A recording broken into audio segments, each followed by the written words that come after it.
بسم الله الرحمن الرحيم الحمد لله والصلاة والسلام على سيدنا رسول الله برزان و خۆشەویستان بەداخەوە لەو مانگە پیرۆزە مانگی ڕەمەزان ئیسرائیلی مەلعون و ئەم جوولەکانە 404 کەسیان شەهید کردووە لە ماوەی یەک ڕۆژدا 562 کەسیان بریندار کردووە. بەڕێزان ئەگەر تەمشای مێژوو جوولەکە بکەین بەڕاستی لە سەردەمی کۆنەوە هەر لە دوای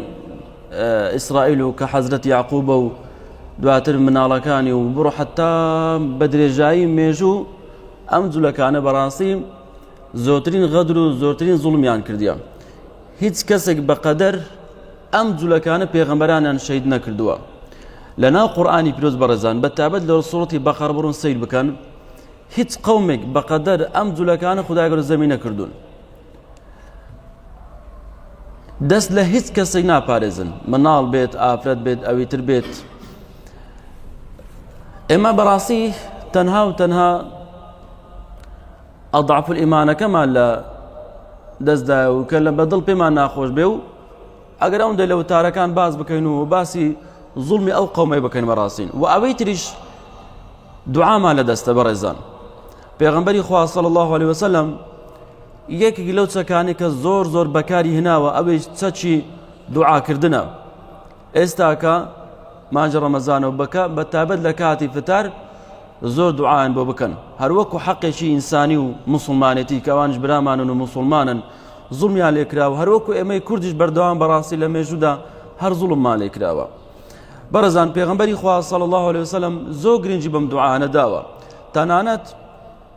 لە یەکێک لە غەزاکان لە غەزای بەدر کە دوێنێ باسمان کرد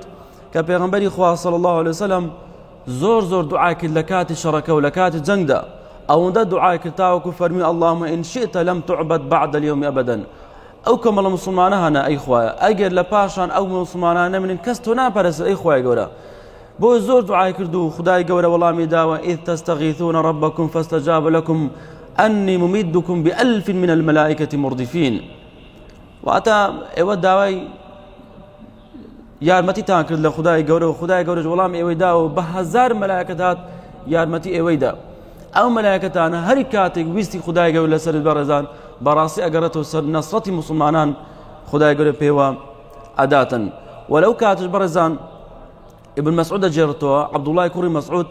کاتێک کە پێغەمبەری خۆیان صلی الله علیه وسلم زۆر ئەزیەت داوە و زۆر زوڵمیان لێ کرد، یعنی لە ناو مەکە و لە ناو کەعبەدا بەڕاستی ئێجگار پێغەمبەری خۆیان ئەزیەت دا و بێزاریان کرد. بۆی لە کۆتاییدا پێغەمبەری خوا صلی الله علیه وسلم دوعای بۆ کرد، دوعای لیان کرد، فەرمی اللهم عليك بقڕیش، خوایە بیانگرێم قوڕیشانە. دەڵێ کاتێک کە ئەوان جێیان لەو دوعایی پێغەمبەری خوا بۆ صلی الله علیه وسلم هیدایەتی هەر پێ دەکەن و قەشمەریان بە موسڵمانەکان دەکرد بە پێغەمبەری خوا کرد صلی الله علیه وسلم. کاتێک کە ئەم دوعای پێغەمبەری خوایان بیزانیان دوعای پێغەمبەری خوا ڕەتبوونەوەی بۆ نییە، بۆیە وازن لە پێکەنی هینا و ترسان لە دوعاکردەکەی پێغەمبەری خوا صلی الله علیه وسلم. بۆیە فەرمووی اللهم عليك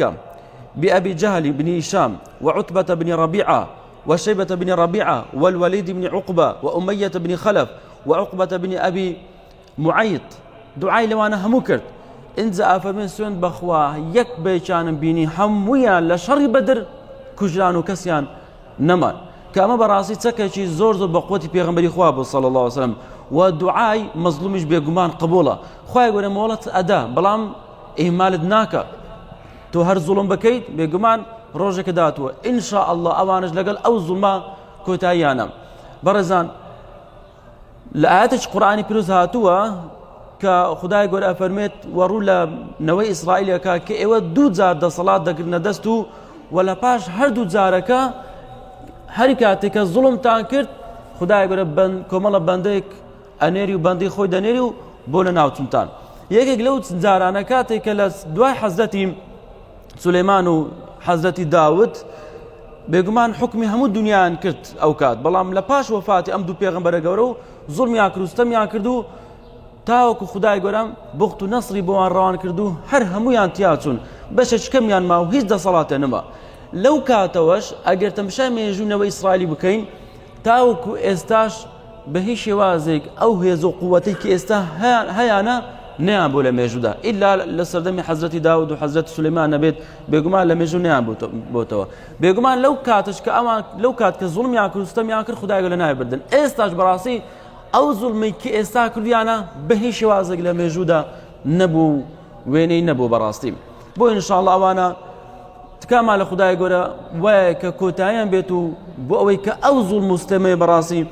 نەمینێتن مسلمانێک کەسێک بکوژێت مسلمانە بە تیرۆز ناو دەبن بە هەزاران کەس دەکوژن کەس باسییان ناکە کەس باسی تۆرۆریستیوان ناکە بەڵام باسی مسلمانان دەکەن یعنی ئەوەش بەڕاستی ئیعلام زۆر جار ئیعلامی کوردی خۆشمان ئەم بابەتانە بەڕاستی گەورە ئەکەن باسی داعش ئەکەن وەڵا بەنا ئیسلام کردوێتی چێ داعشی هینا چێ یارمەتی داعشیدا هەر خۆیان بن بەڕاستی ئەوە ترەمپ بەها بزۆر بە ئاشکرا ئاڵێ ئەمریکا یارمەتی ئەم داعشدا هەر بە قسەی وازح سەوت و سوورە قسە هەیە بەڵام هەندە مسلمانی ساوی کەشانە بەڕاستی بەم قسانە فریو دەخۆن بەڕێزان زیاتر ئەن گرنگی بە وتارەکەی خۆ ئەسڵ وتارەکەی خۆم ئەدەم کە بابەتی دوعاکردنە بەڕێزان دوعاکردن عیبادەتێکی زۆر زۆر گەورەیە وە لە چەندین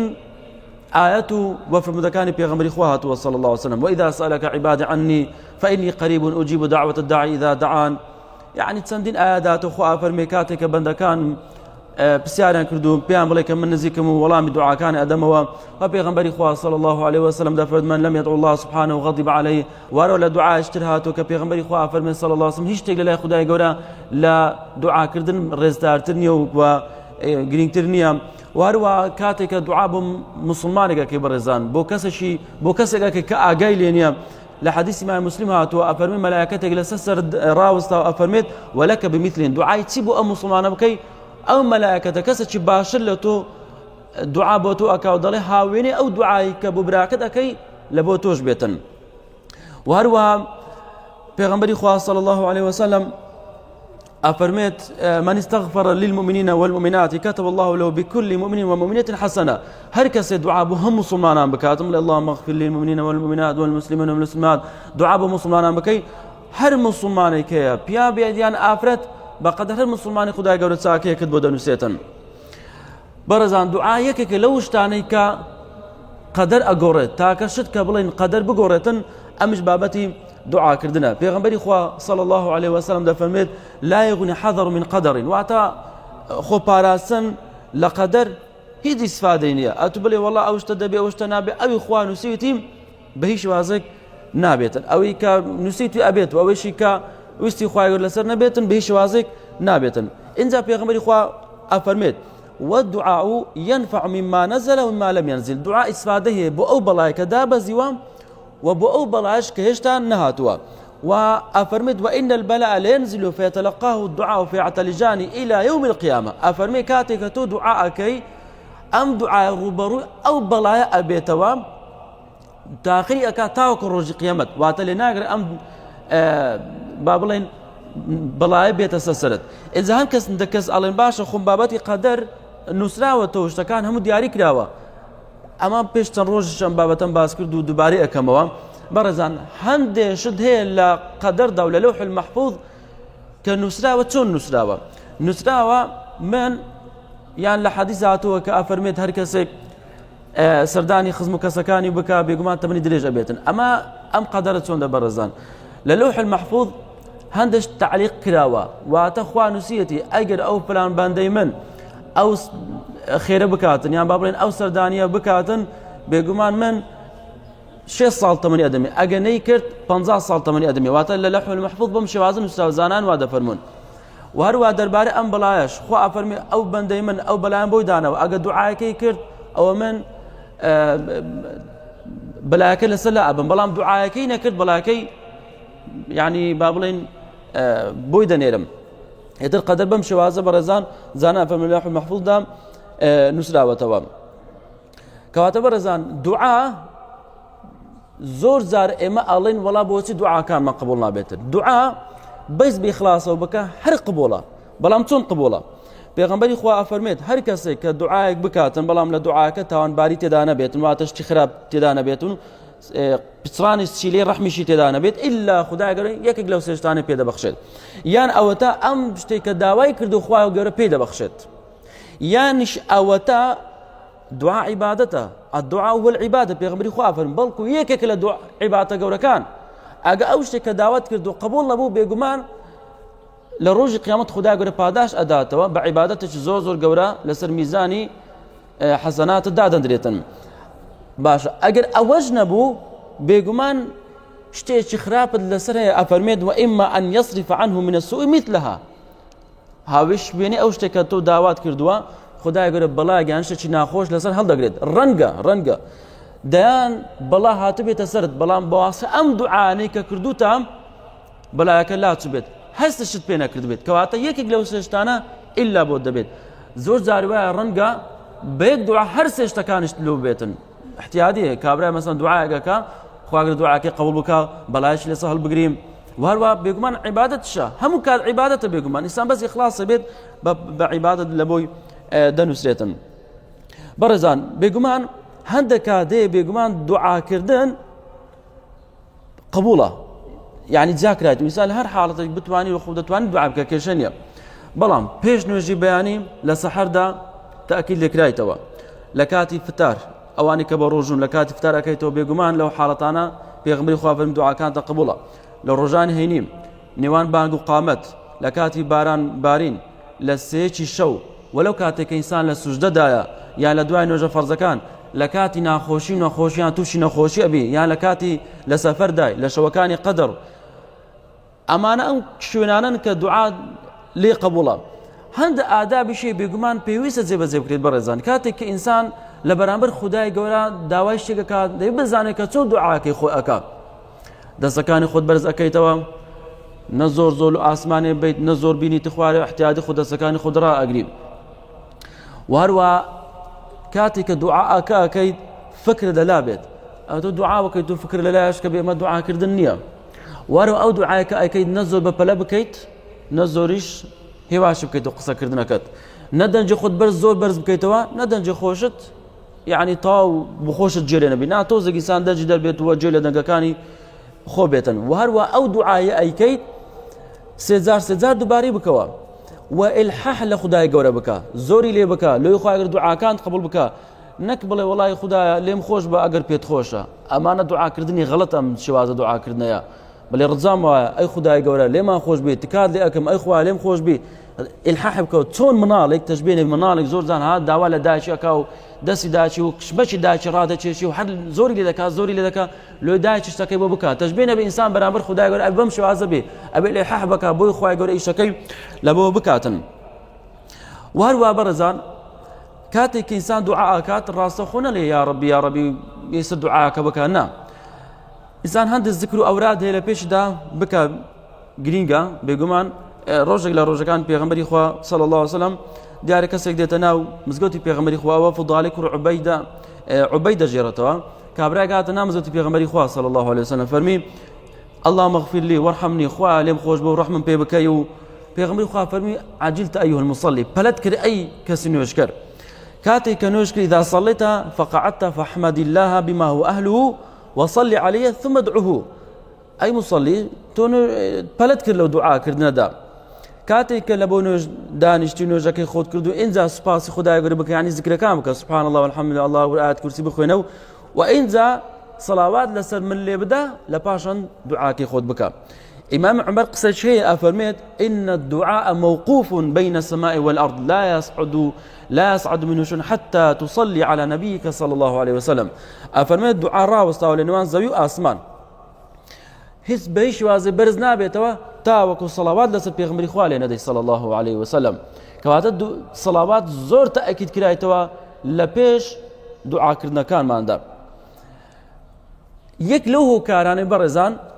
کە دوعامان قبول نابێت ئەویش ماڵی حرامە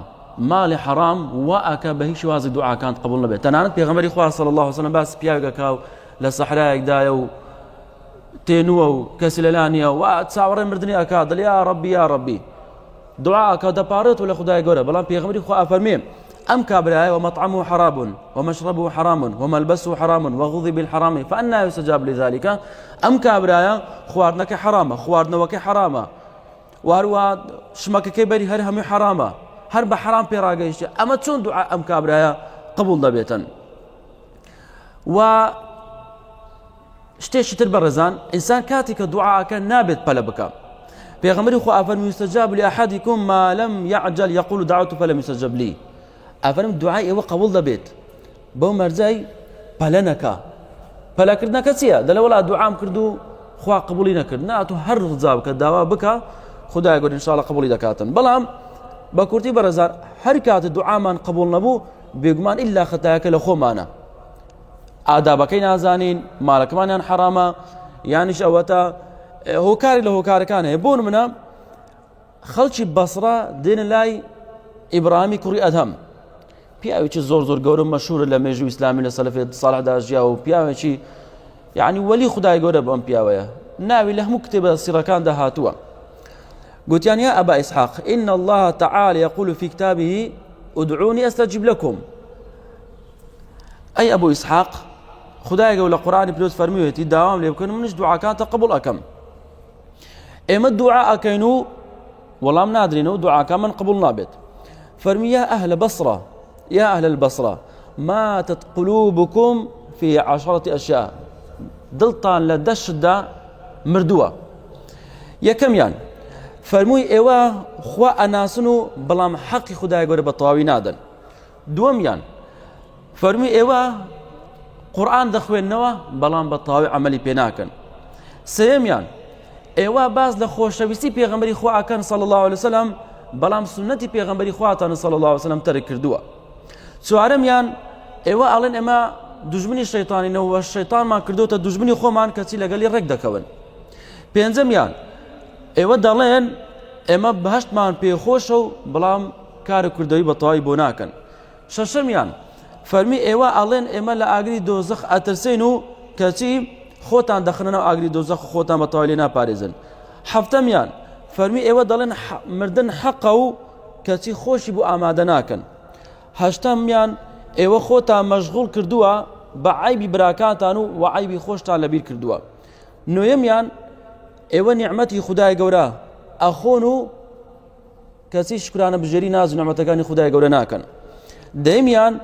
ئێوە لە پێش چاوی خۆتان مردوو ئەخەنە ناو گۆڕ و بەڵام هیچ دەرس و دروسەکی لێ وەرناگرن ئەم نەسحەتانەی زۆر زۆر گرنگ بوو بەڕاستی بەڕێزان تەمەشاکەین و تەمەشای خۆمان بکەین و بزانین کامە لەوانە ئێمە دەگرێتەوە بۆ یەکە ئینشاءڵڵا خۆمان لە دوو بکەینەوە و دوعاکانمان ئینشاءڵڵا قبول بێتن یا ربی خوا عفومان بکەیت بەڕەحم خۆت لەگەڵمان بکەی یا ئیلاهی یا رب العالمین یا ربی خوا چۆن ئێمە لێرەکەوە کردەوە ئاواش لە باشەکەی خۆت لە خزمەت پێغەمبەری خوا صلی الله عليه وسلم کۆمان کەیت یا رب العالمین یا ربی خوا کوردستان هەموو وڵاتی موسڵمانان بپارێز یا رب العالمین یا ربی خوا لەنا ئەو مانگە پیرۆزە داوات لێ ئەکەین و ڕجال لێ ئەکەین و دعا ئەکەین و دەستی خۆمان بەرز دەکەین و بەرامبەر تۆ یا ربی خوا موسڵمانان لە هەر شوێنێکدانە کە لە ناو ناخۆشیدانە و زوڵمیان لێ ئەکرێ خوا نەسرەتیان بدە یا رب العالمین پشتی ئەو جوولەکانە ئەوانەی کە زوڵم لە موسڵمانان دەکەن خوا لە ناویان بەری یا رب العالمین یا ربی خوا داوات لێ ئەکەین و دوعا ئەکەین و لێ دەپاڕێنەوە یا ربی خوا نەسرەتیان بدە یا ئیلاهی یا رب العالمین لەناو ئەو هەموو ناخۆش و لەناو ئەو هەموو ڕەزالەتەدانە یا ربی خوا نەسرەتیان بدە یا ئیلاهی یا رب العالمین مسلمانان لە هەر شوێنێکدانە خوا نەسرەتیان بدە یا ئیلاهی یا رب العالمین پشتی ئەوانە بشتێنی کاتێک کە زوڵم لە مسلمانان دەکەن و غەدریان لێ ئەکەن و لێیان دەکوژن و خوا هەر تۆمان هەیە و هەر تۆ ئەتوانین بە فریایان بکەویت و خوا لە ناویان بەری یا رب العالمین آمین آمین والحمد لله رب العالمین